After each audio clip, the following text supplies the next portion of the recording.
Hi everyone, I'm Erik and I care about digital privacy and I think that you should too. I hope some of you don't. If everybody cares about digital privacy here and is like super into it, then okay, bye-bye and let's go home. But if you have questions about it, we'll discuss it during this talk.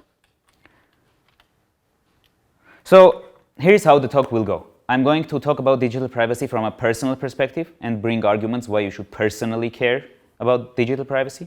Then I'm going to talk about philosophical arguments why digital privacy matters as a right. Then I'll bring a couple of creepy examples of what companies do with your data and how they exploit it, so that I hope you get a little bit scared of it. I will talk about the differences between security, privacy, and anonymity on the internet and how those terms can be used to complement each other. And I will talk about tools and ideas on how to protect your own digital privacy online. Cool? So I know that a lot of people say this sentence: I don't care about digital privacy because I have nothing to hide. And this sentence it's an incomplete sentence, because you have nothing to hide when? Like, do you have nothing to hide when you are changing your clothes in a changing room? Do you have nothing to hide when you are in a shower?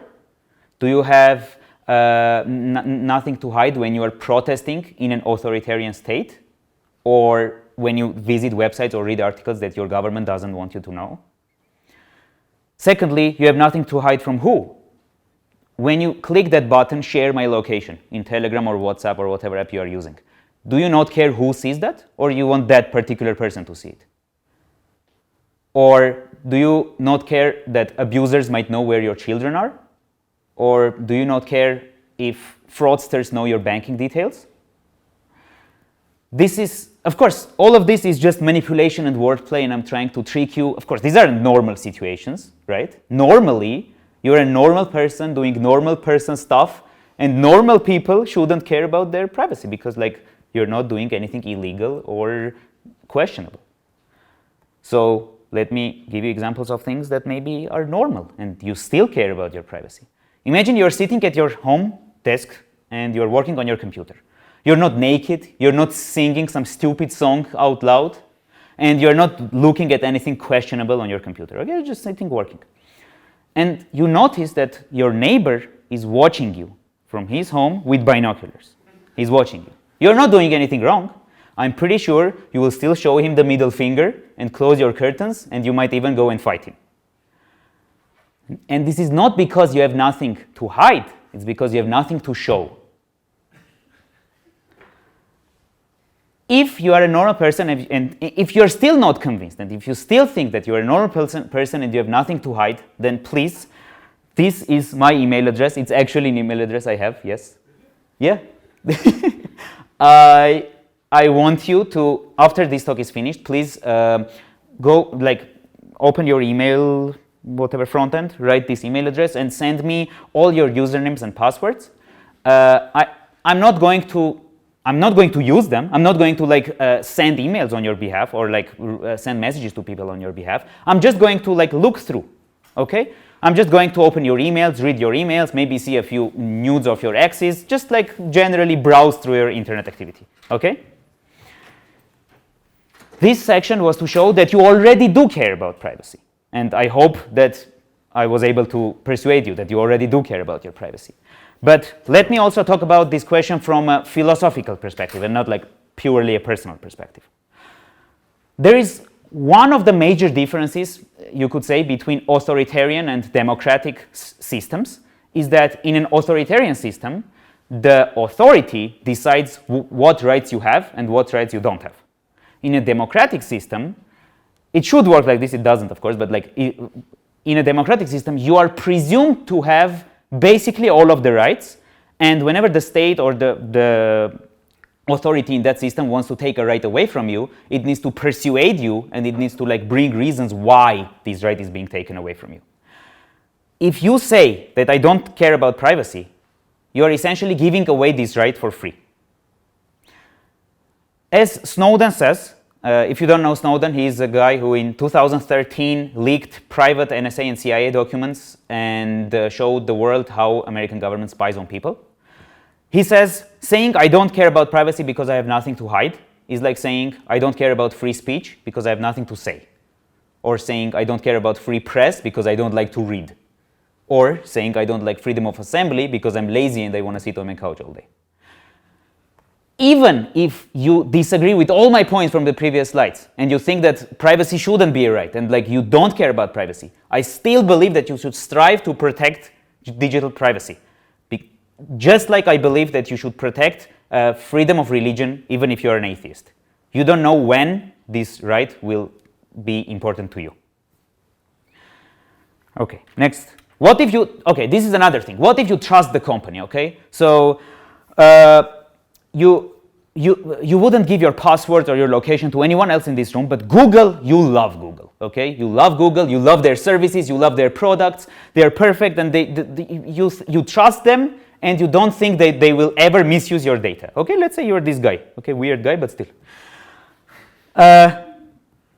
So, first of all, you trust them with everything that you use them for. So, every fetish that you ever wrote in the Google bar, I know you write some shit there, okay? Everything legal or illegal, everything fantasy or real, it doesn't matter. Whatever you search and whatever products you use, like images you upload to Google Drive, everything, you trust it with them, okay? You trust them with it. Secondly, you trust all of this with the American intelligence agencies. Because as Snowden has revealed, they have access to a lot of the internal systems of Google, Facebook, and other companies which operate this way. Thirdly, you not only trust them today, but you also trust them in 100 years because they're still going to have your data. And their board of directors will change, their CEOs will change, their CTOs will change, maybe their values will change. But you trust them not only today, but in 10 years, in 100 years. And lastly, you also trust them that they will protect your data and keep it secure. Because if in the near 100 years, in some way, your data gets leaked, and it definitely will, now other people have access to your data, not only Google. Okay? Okay, now creepy examples, my favorite slide. I'm going to give just 3, but just go home and search. It might be a little hard to find because these companies are super embarrassed of these events. So, but if you do a little digging, you will find examples which are even creepier than this.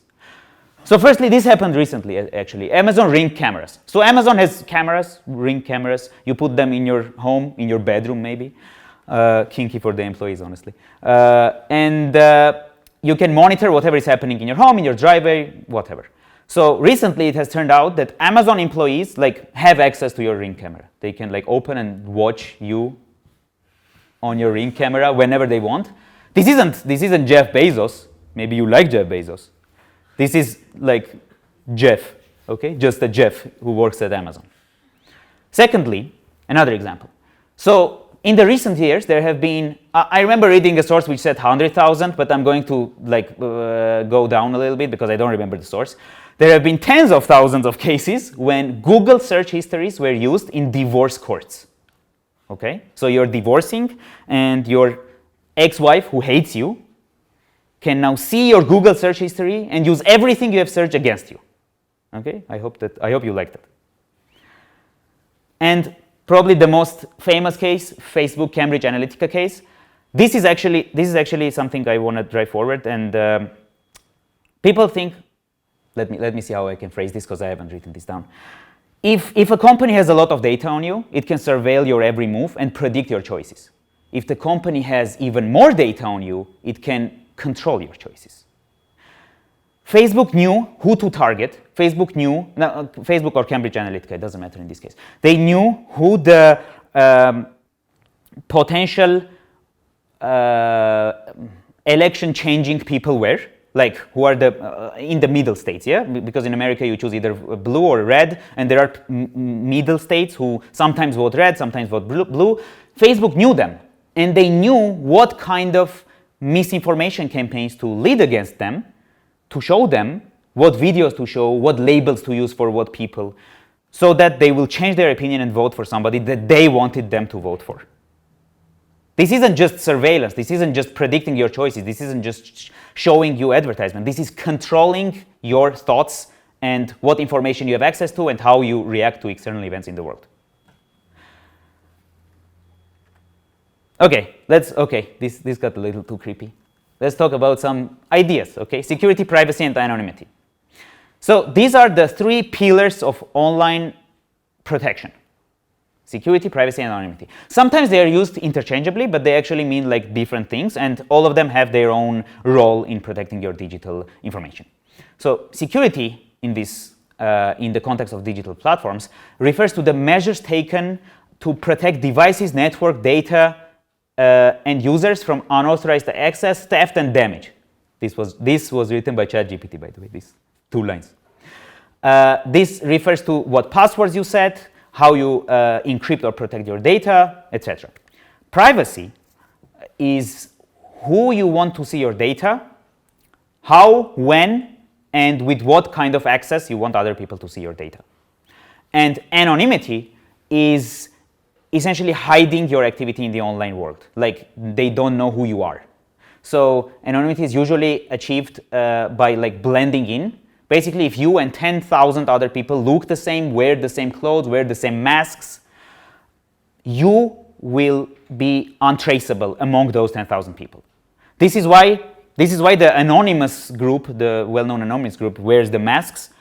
If one guy wore that mask, we would have caught him like long ago. If one guy wears the mask, you find him, you're like, hey, you wear the mask, okay, jail. But when everybody wears the mask, then you can't find them anymore. All these have a special effect in like protecting your digital identity, and you should think about all of them when choosing what tools you are using.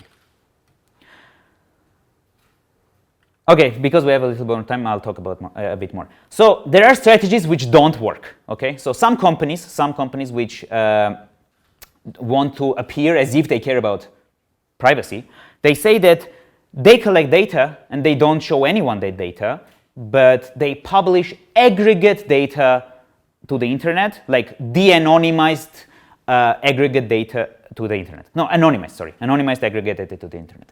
So this happened with one of the maps providers, I don't remember which one. They published heat maps of people's movements. Okay, they published heat maps of people's movements, and it has no names, it has nothing. It's just a heat map. Out of this, an army of a country that I don't remember, so I'm not going to mention, was able to piece together this heat map data with some data that they already knew. So they knew that a couple of people were going to a facility and back every day, and they were able to connect that piece of information with this aggregate heat map data and kill 2 nuclear scientists. Identify their routes and kill 2 nuclear scientists. This is to show that it's bullshit. You can't anonymize data and publish aggregate data. The only method, if you have critical information that you want to protect, the only method is for the companies not to have your data in the first place. So I can sit here and talk about tools all day. There are hundreds, if not thousands of tools. These are just a few that I use. And I think there's a problem here. I don't want to talk about tools because this is solving a symptom and not the underlying problem. The underlying problem, I think, is that people are unaware of the risks and of the methods by which their data is collected. If I just show you, I just say, okay, just use Signal, and you don't know why you're using Signal, in the future, when another tool comes out which is better or worse, you could fall victim to an advertising campaign, to somebody saying, I'm an ex-Signal employee, so I made this app and it's better, and actually like get your data lost and be hurt even more. So I believe that a better way is to talk about the actual underlying technologies and the underlying criteria as to why I've chosen these tools, and as to why these tools are considered industry standards in privacy, security, protection. Yeah, by the way, these tools are good. So there you go. What's up? Do you use Tor? Isn't it like a, slow for you? Sorry? I don't use Tor all the time. No, I just use Tor once a year maybe, like when I'm doing some research on some subject that I don't want Google to know about. Okay, so what you should look for. These are concepts. These aren't apps. These are just ideas that you should be aware of. So first of all, end-to-end encryption. Who doesn't know what end-to-end encryption means? Everybody knows? Oh, this is awesome. Okay, so look for apps that are end-to-end encrypted. This is the only way to ensure that your data stays with you and only the people that you trust with it. Secondly, open source. If you know what end-to-end encryption is, but you don't know what open source is, leave. Prioritize projects which are open source, because this means that they get a lot of eyes on their projects. This means that the software that you download on your computer or your phone, you know what's in there, or at least you can know what's in there. Even if you don't audit it yourself, if it's a project with a lot of GitHub stars and like with a lot of people talking about it, like for example Signal, a lot of people have taken a look at it, or Tor, a lot of people have taken a look at it, and you should sometimes trust the sanity of the public. Thirdly, prioritize well-known providers with rich privacy history. So new solutions come up sometimes, but beware of them and try to go for time-tested providers, although new providers become time-tested with time, by definition. And lastly, try to prioritize self-hosted solutions, or at least safe self-hostable solutions. So self-hosted means Google has a search engine, and this is Google's search engine sitting in Google's office or data center. But you can't have a personal Google at home. You can't like run Google. If Google dies, Google search engine dies with it. But there are projects, for example, some of these actually. So for example, Bitwarden, which is a password manager, it is self-hostable. So while you can use Bitwarden, their hosted version, which sits in their data center, you could also self-host your own instance of Bitwarden. So how to approach this? These are some of the criteria that you should look out for, but there are many more, and if you do your own research, you will find many more criteria. And there are easier ways to approach this and to go for tools that to find tools that you want. These are some of the aggregators and some of the communities on the internet which talk about privacy and talk about privacy tools. First one is called Privacy Tools. Let's go. Rapper. You could take a picture of this or something, I don't know, or maybe they send you the presentation, I'm not sure. So privacy tools, you can find privacy tools there. Wow, crazy. Privacy guide, you can find privacy tools there. This is the Reddit privacy community. They talk a lot about privacy, of course. Alternative tool, this is a website where you can find alternatives to your favorite services which maybe don't respect your privacy as much, like Google, like YouTube. And privacy not included, I think this is a more recent project by the Mozilla Foundation, and they essentially talk about tools that people use a lot, and they talk about if they do respect your privacy or not. So for example, they talk about Amazon Echo, hint, hint, get that shit out of your bedroom. What are you doing? Okay. So yeah, these are the aggregators that you can take a look at, and that's it. Thank you. And we still have like 10 minutes. So if you have any questions.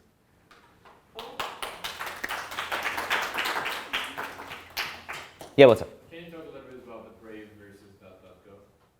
Brave search versus DuckDuckGo search. I personally use DuckDuckGo search. DuckDuckGo search works fine for me. I know people who it doesn't work fine for. Like I know people who use Startpage because it proxies Google search results. The good thing about Brave search is that it uses its own search index, but DuckDuckGo doesn't. DuckDuckGo uses Bing's search index. Yeah. So sometimes you will see results. You will still stay anonymous, as far as I know. Please do your own research. When one day you divorce and your wife uses like DuckDuckGo search history against you, I'm not there, okay? But yeah, as far as I understand, you are still anonymous, but sometimes you can get censorship or you can get results which have been prioritized by Microsoft. Also, there have been some sketchy things going on with DuckDuckGo itself, like a year ago or something. It doesn't mean that the search is bad, but also, yeah, I use it, I trust it. Yeah, me too. But the Bing system is superb when you like put a exclamation mark and then you can do whatever you want. Like go search Google and stuff. That's super cool. Any other Also, questions? there is a thing called Circs, which is a search aggregator which you can self-host. So it's gonna just get results from Reddit, Google, and DuckDuckGo and whatever. and you're still gonna stay kind of private. That is like maybe the most private way to, if you set up a Circs instance, make sure to make it public so that everybody's search goes through it, not only your search, because then they know it's your search, obviously. But yeah, that's probably the most private way. I don't do it because I don't care nearly enough, but yeah. If you don't have any other questions, or if you do, please. If not, maybe I can talk about a few of the, are there any tools here that you don't know? Graphene OS. Okay. So Graphene OS, let's go. I love it. I use it on my phone, actually. It's an operating system made for Google Pixel phones. It's a fork of the Android open source project. And it's completely de-Googles your phone. There are no Google services on it, no Google Store, no nothing. And you could essentially live completely without Google on a Google Pixel. How ironic. They use Google Pixel because it's the phone that receives the most security research. I don't know how to continue this sentence. They research their security. There we go. Okay. Yeah, if you could use this, and it would be a great step forward in your privacy. I believe that your phone is maybe one of the most critical things that you carry with you every day, everywhere. And if your phone is privacy protected, then you are in a lot of instances privacy protected. Just need to buy an Android phone. What's up? Just need to buy an Android. Yeah, I bought it like 2 months ago. I'm loving it. Other than this, so Malvad is a VPN. It's probably the most private VPN. Actually, recently they got raided by the Norwegian, Swedish, I don't know, one of those, okay? One of those governments, they got raided, and the police went into their buildings and seized their assets, their computers, and they have opened the computers and gave everybody their computers, and they had nothing. They had nothing on it, they had no logs, nothing. And this just proves, this just goes back to my point of time-tested solutions. Malvad has been an industry standard and like pushing new security technologies for years now, and now they've been raided and they got nothing, so Malvad VPN. Tor, whoever doesn't know, it's the onion router. There is a joke that it's called the onion router because hackers cry when they try to crack it. It's essentially a layered VPN. I know that this is not what you want to hear if you're more technical, tech savvy, but that's what I'm going to go with. Your request travels not to just one VPN and then the destination, but it travels to 3 relays: the start relay, middle relay, end relay. And the start relay knows who you are but doesn't know who you go to, like where you go to. The middle relay doesn't know anything. And the end relay knows what site you are trying to access but doesn't know who you are. ProtonMail, amazing email provider. It's free. It's all your emails will be encrypted. LibreWolf is a browser that I use. It's a configured Firefox, hard configured Firefox. If you install it, don't install too many extensions on it. Actually, ideally, don't install any extensions on it. If you install Tor and you install an extension on it, leave. Don't install extensions on this browser because they make you fingerprintable. And what that means is because you have this extension, whatever site you visit can like snapshot that you had that extension, and later on when you visit it again through the Tor network, you are the only guy who uses that extension. Nobody else using Tor is crazy enough to install an extension on it. So they know it's you again. And that's like very bad. That breaks the entire purpose. Yeah, so LibreWolf is a Firefox, hardened version of Firefox. You could get Firefox, but harden it yourself. DuckDuckGo is a private search engine. There are many alternatives. There is Start, Page, there is Circs, there is probably others. Brave, there we go. Signal, please use Signal. Don't use Telegram. No. They save your messages plain text, by the way, Telegram. They don't encrypt it. They just save, yeah. They advertise, right? Yeah, no. I think they do encrypt, but it's not end-to-end, like they can... No, of course, yeah. I mean, it's definitely encrypted, like in transit and at rest, but they have access to it. Yeah, of course. Yeah. Because you have like search, cloud search. Yeah, you have search, have you never thought about like when you connect a new phone, why is it so easy? Why is it much harder with Signal and WhatsApp? Because those actually encrypt, hopefully. Yeah, but don't you write? Yeah, WhatsApp is encrypted. WhatsApp uses Signal's protocol. If you use WhatsApp, ditch it and use Signal instead. Signal is like the OG WhatsApp. And Bitwarden is a password manager. There are a lot more. There is 1Password. There is LastPass. LastPass got leaks recently. Yeah, I don't use it anymore. Bitwarden is free and it's amazing. It works very well. Yeah. And OpenStreetMaps. It sucks a little bit, but like it's better than Google because Google like tracks you everywhere you go. These are just like some rudimentary tools that you could use. There are a lot more. You could use like private cloud. You could use private cloud storage solutions. If you use Google Drive, you should move to something else. And you could, of course, search all of those in these aggregators. I have a question. Yeah, what's up? Can I request like Google to get my data and Yes. get it deleted like as per GDPR? Yeah, I think you can. I would be a little bit afraid to do it myself because there are a lot of things which depend on your Google account. If you have used Google over the years, which I'm sure most of us have, you have sign in with Google into websites. You have Google Drive, you have Google Docs, you have Google Slides, you have Google Maps, you have Gmail, you have Google Photos. Yeah. YouTube. And you have your YouTube history, you have your Google search history, and it's going to cause you a ton of inconvenience to do that. However, as inconvenience to do that. However, as per GDPR, you will be able to request your data.